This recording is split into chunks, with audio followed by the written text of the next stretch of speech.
For people who flush and their faces turn red, if they drink a large amount of alcohol, their risk of esophageal cancer, hypopharyngeal cancer, and throat cancer increases by 30 to 40 times compared to those who don't drink. Thank you for watching the video. This is YouTube Medical University. Actually, a serious situation is currently unfolding. Even though the World Health Organization and American research institutions are sounding the alarm, there is a fact that is hardly reported in Japan. That is the impact on health caused by the rapid changes in eating habits in Japan. This time, I'll discuss the rise in cancer cases in Japan, the reasons for the increase, and cancer risk factors. Is diet a factor? I would like to responsibly introduce this topic from a doctor's perspective.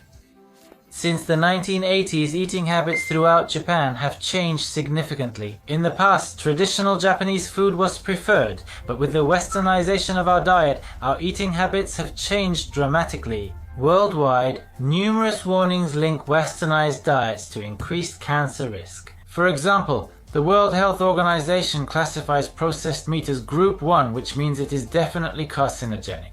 And as for red meat, it is classified as probably carcinogenic. Group 1 is the same classification as tobacco and asbestos.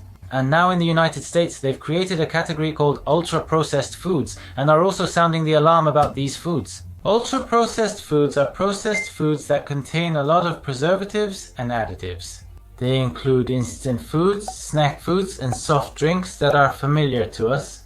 In Western countries, high consumption of these ultra-processed foods is linked to cancer risk and is becoming a major social issue. However, in Japan, many may not know the term ultra-processed foods. Yet, cancer rates have been rising each year. Which Japanese eating habits increase cancer risk? It's not only westernized diets, but also foods that appear healthy. Eating white rice and hot miso soup with salted salmon in the morning, even this kind of diet can contain 2 foods that increase the risk of cancer. In this session, I'll cover 4 foods that raise cancer risk, and next time I'll introduce 2 foods that help prevent it. At YouTube Medical University, we offer reliable health info from a doctor's view to help you get healthier starting tomorrow. I'd really appreciate it if you could subscribe to the channel so you don't miss any new videos. Here are 4 foods that increase your risk of cancer. The first one is hot foods and drinks. As I mentioned at the beginning, even hot miso soup can actually increase your risk of cancer. Japanese people are known to love piping hot miso soup, tea, and roasted sweet potatoes. However, anything above 65 degrees Celsius is actually too hot. Foods and drinks have been found to increase the risk of esophageal cancer. This is because hot foods and drinks damage the mucous membrane of the esophagus as they pass through the throat and esophagus. Think of it as a mild burn, and during the process of the damaged mucous membrane regenerating, the risk of the cells becoming cancerous increases. There's an interesting study about this. Frequently drinking hot tea at around 70 degrees. In Iran, Turkey, and South America, where hot tea is commonly consumed, esophageal cancer risk is high. In contrast, North America and Europe, where tea is typically below 60 degrees Celsius, have lower risks. There's been a spicy food boom lately, and Korean cuisine is now popular. I love hot jjigae. There may be people like that. However, eating too much of these piping hot foods can increase the risk of esophageal cancer, so I hope you'll be careful. Here's the second of 4 foods linked to higher cancer risk. Foods high in salt. This salt intake is also unrelated to the westernization of our diet. Japanese people have access to plenty of seafood, so there is a tradition of preserving it with salt for long-term storage. Salted salmon, as I mentioned earlier, is another food that can easily cause excessive salt intake. Other examples include salmon roe, salted seafood, and pickles. These foods are also high in salt. So what risks increase because of this? The answer is stomach cancer. Surprisingly, in a study limited to men, those who consumed a lot of salt, a study found that those with the highest salt intake had twice the stomach cancer risk as those with the lowest intake. Amazingly, the average daily salt intake for Japanese people is about 11 grams for men and 9.3 grams for women, which is nearly double the 5 grams per day recommended by the World Health Organization. For example, just eating 1 palm-sized piece of salted salmon contains about 2 to 3 grams of salt. If you eat 100 grams of salmon roe as a salmon roe bowl, the salt content at that time is about 2.3 grams. Just by eating salmon and salmon roe, you've already reached the amount of salt you need for a whole day. And what's more, if you drink the miso soup I mentioned earlier 3 times a day, the amount of salt reaches 3 grams. That's half the daily requirement for salt. Based on this, salted foods shouldn't be eaten every day, but rather enjoyed just once or twice a week. And while you may want to have miso soup with every meal, try to limit it to just once a day. I think you'll be able to significantly reduce your salt intake, so please give it a try. Regarding stomach cancer, salt intake matters, but eradicating Helicobacter pylori is even more crucial. Research shows early eradication of Helicobacter pylori can lower stomach cancer risk by about 99%. Earlier, I shared a video on stomach cancer risks, symptoms, and preventive foods. Check the description below if interested. Now here's the third food that raises cancer risk. Processed meats and red meats. It's well known that red meats like steak and beef balls, as well as processed meats like sausages and ham, increase the risk of colon cancer. For red meat, the recommended daily amount is 80 grams for women and 100 grams for men. There are reports that just consuming that amount increases the risk of colon cancer. 100 grams of meat is about 1 serving, so just eating a normal meal. You can see that it might increase your risk of cancer. It's even more important to avoid processed meat. Those who eat a lot have higher risks than people who rarely eat it. A study found their colon cancer risk was about 44% higher than those who rarely eat any. Ultra-processed foods, including processed meats, instant noodles, soft drinks, and sweet breads. There are also reports that this group had a 29% higher risk of colon cancer. In other words, processed foods, including processed meats, may themselves increase the risk of cancer. What I want you to pay special attention to here are red meats and processed meats. You don't have to avoid them completely. I don't want to minimize the enjoyment of eating delicious foods you like. You shouldn't do that, and in fact, I don't completely avoid eating these kinds of meats myself. As an occasional treat, perhaps weekly or monthly, I think it's fine to decide your own frequency and enjoy it in moderation, but as I mentioned earlier, there are certain risks. So try reducing how often you eat meat and increase how often you eat fish. You can also eat more white meats like chicken. These actions can help lower your risk of developing colon cancer in the future, so please give them a try. Also, there are actually foods that can help prevent colon cancer. And regarding colon cancer screening, like fecal occult blood tests, whether you really should get them or not, I have uploaded detailed videos explaining these topics in the past, so if you're interested, please check out my videos on colon cancer after this. The link is in the description. Now here's the fourth food that raises your cancer risk. It's alcohol. The fact that alcohol puts a strain on your liver is something that if you watch Medical University on YouTube often, you likely know this. In addition, alcohol can cause pancreatitis, putting a strain on your pancreas. And if you consume too much alcohol, your vitamin levels can drop, sleeping pills may become less effective, and it can have all sorts of effects. But that's not all.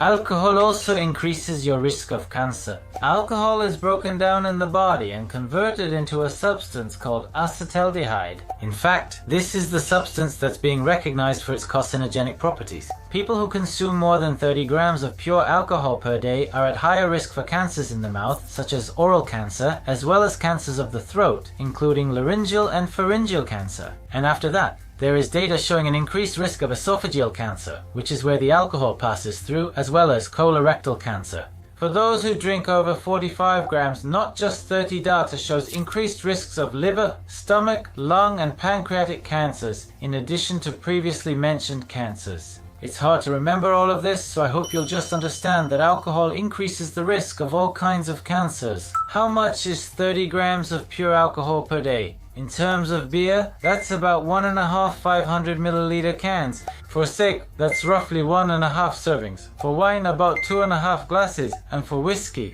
it's 30 milliliters, which is about 3 single shots. How does that sound? I think a lot of people easily go over that limit when they drink too much without realizing it. And there are some people who especially need to be careful. Those are the people called flushers. A flusher is someone whose face turns bright red after drinking alcohol. People like that react differently to acetaldehyde than others. They have lower levels of the enzyme that breaks down acetaldehyde, which is a carcinogenic substance.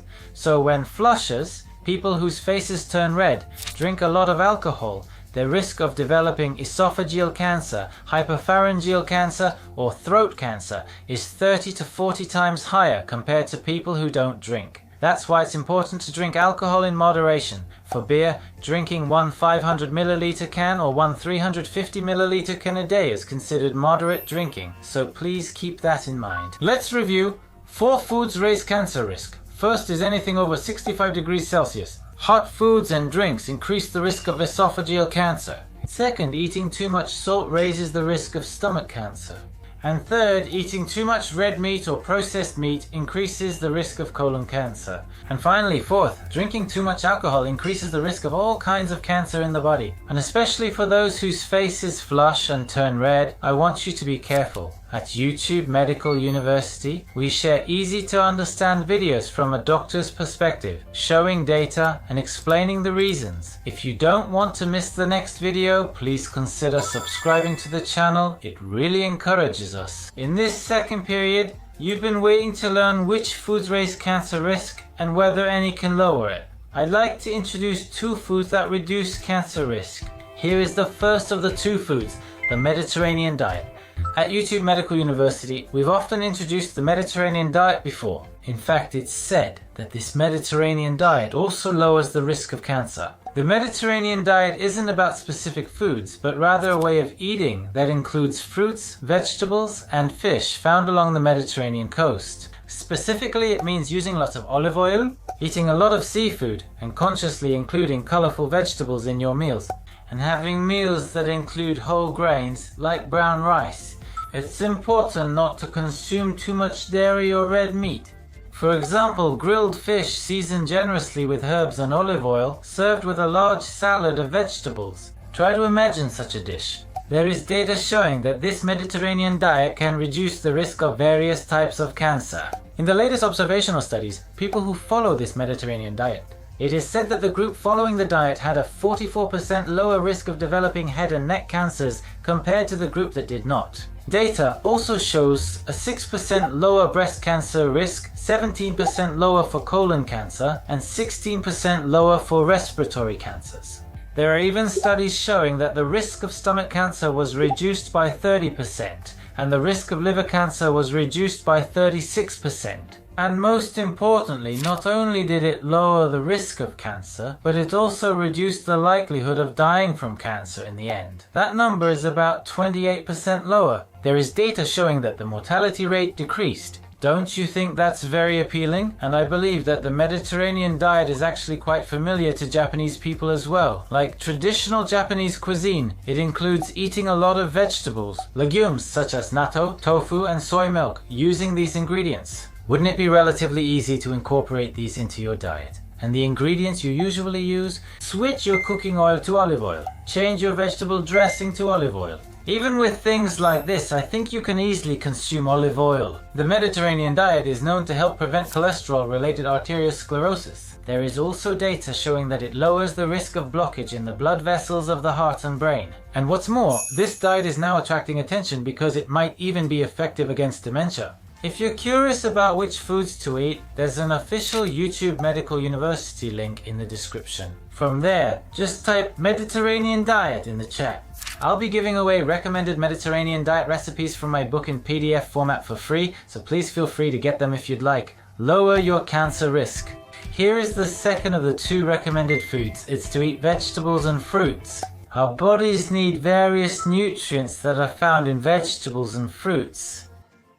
Vegetables and fruits are rich in dietary fiber, vitamins and minerals, and now their antioxidant properties are also getting a lot of attention. And what's more, there are several studies showing that eating these vegetables can lower the risk of cancer. When you eat a lot of green and yellow vegetables like broccoli and spinach, the risk of cancers like oral, laryngeal and pharyngeal cancer may be reduced. There are studies showing that, for esophageal cancer, just increasing your daily vegetable intake by 100 grams can reduce your risk by as much as 10%. In addition, people who are at high risk for esophageal cancer, smokers and drinkers, when they eat vegetables, the results show that their risk decreases even further.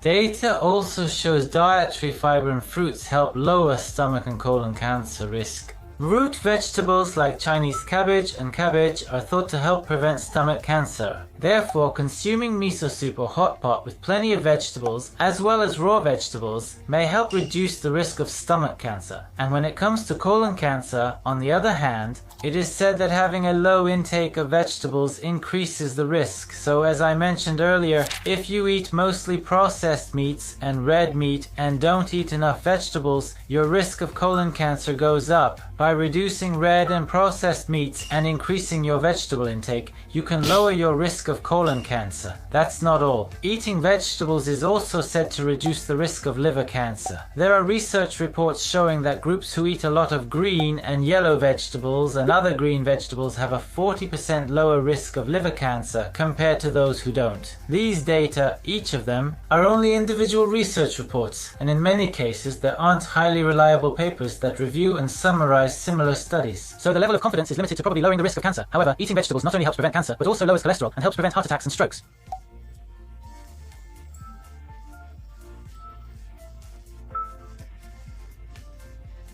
There is solid data supporting those effects. For those reasons, it's like killing two birds with one stone. Actually, 3 or even 4. So please try to make a conscious effort to eat at least 1 plate of vegetables with every meal. The target amount of vegetables is about 350 grams per day, and for fruit it's 50 grams. 1 plate of salad contains about 100 grams, so even if you eat that amount of salad at each meal, it's still a bit short. To efficiently get your vegetables, it's recommended to heat them up and make warm vegetables, use them in stews or stir fry them because that reduces their volume. And among vegetables, the ones that are especially getting attention are those that contain a nutrient called beta-carotene, including certain vegetables and fruits. That's because there are studies suggesting that a substance called beta-carotene may lower the risk of lung cancer. When it comes to vegetables, examples include carrots, pumpkin, parsley, and garland chrysanthemum. For fruits, apricots and mangoes are some examples. There may be benefits to consciously including these vegetables and fruits rich in beta-carotene in your diet. And when it comes to dietary fiber, it's not just about vegetables. Are there people around you who, for example, switch their regular rice to brown rice? As for my recommendation, rather than brown rice, I would suggest barley rice.